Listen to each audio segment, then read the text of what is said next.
You know that tiny social car crash where the conversation just stops? At This work, dip is at really dinner, something. at a party where everyone is pretending the dip is fascinating. Yeah. You ask one question, they answer with 3 sad little words, and suddenly your brain is holding a wet paper bag full of nothing. So you panic. You start scanning the room, their face, your face, the exit, the clock. The weird plant in the corner that somehow has more social confidence than you. And now you are supposed to just keep the conversation going, as if your working memory is not currently babysitting 12 screaming toddlers. One toddler is asking, "Do they hate me?" One is yelling, "Say something normal." One is chewing on the last sentence they said. One is holding a tiny clipboard titled, Cognitive Payload, Catastrophic. This is why conversation pauses feel so violent. It is not because you are socially broken. It is because your brain is trying to process words, facial cues, tone, timing, status, memory, and possible escape routes at the same time. That is a lot of tabs open for a brain that still forgets why it walked into the kitchen. Baddeley's model of working memory basically says your mind has limited little stations handling sound, visuals, attention, and meaning. Cute system. Very elegant. Also completely overwhelmed when Karen from accounting says, "Yeah, weekend was fine," and gives you absolutely no usable material. That answer has no handle, no hook, no emotional sticker on it. So your active processing buffer fills up, and the loose words just slide off the counter. Not because you do not care, because there is nowhere to put them yet. This is the first hidden rule of conversation continuity. Questions are not decorations, they are handles.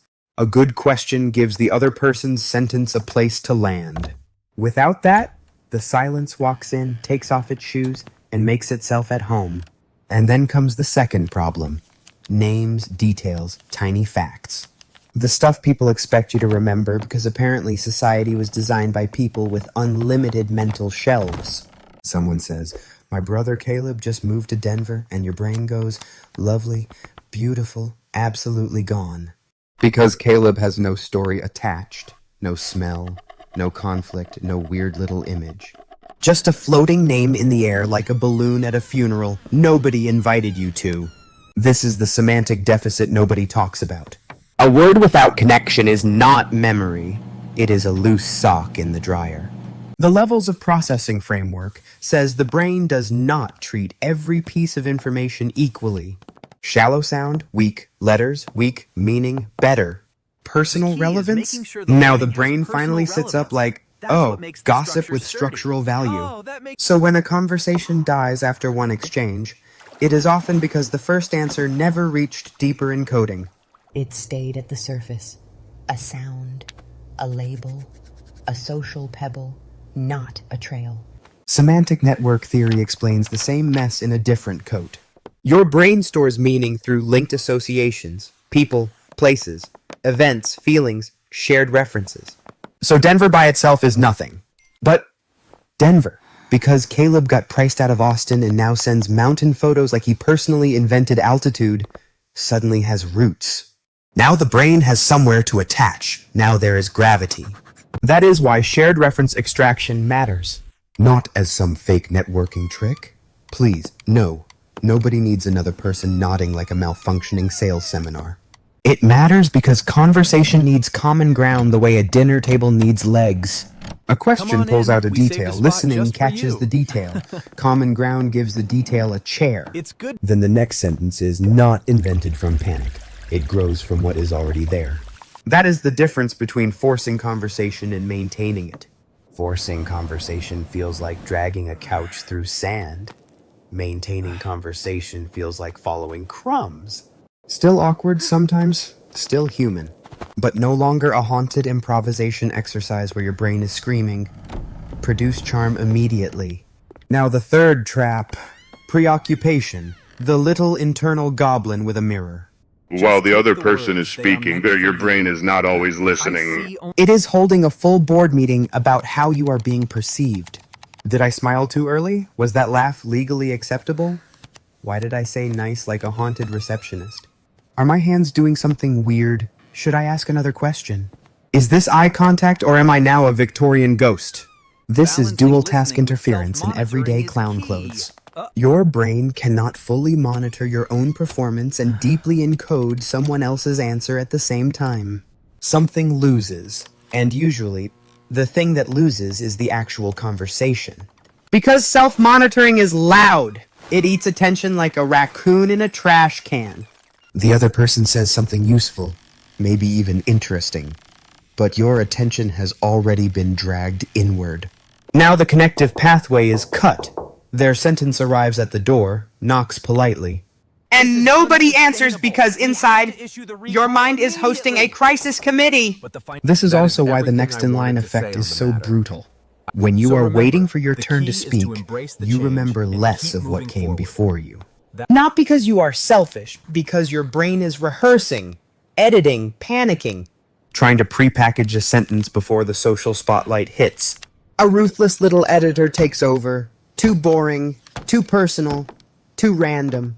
Too much, too little, delete, rewrite, abort. And while that editor is shredding drafts, the other person's words are passing by like buses you forgot to board. So conversation continuity breaks in the most annoying place, not at the mouth, at attention allocation. The trainable sequence is almost insultingly simple once you see it. Question, listening, ground. The question opens the door. Listening keeps you from sprinting into your own nervous system.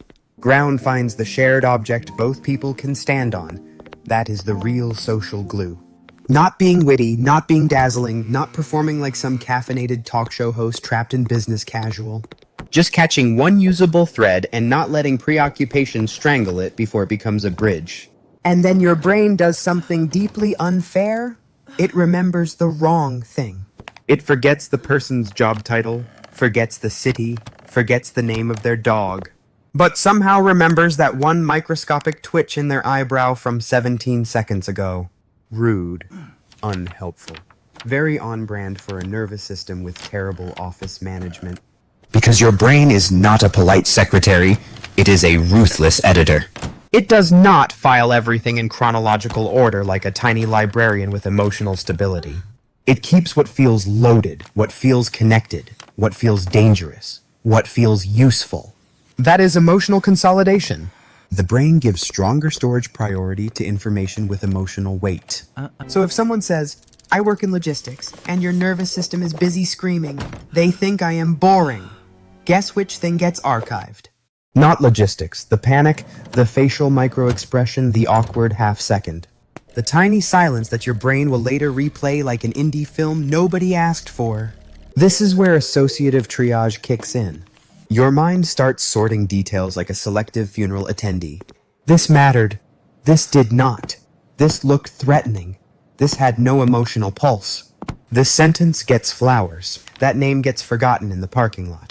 Arousal-biased competition theory says high arousal information tends to outcompete low-priority information for memory resources. Translation: your brain will absolutely remember the vibe of the room before it remembers the exact words.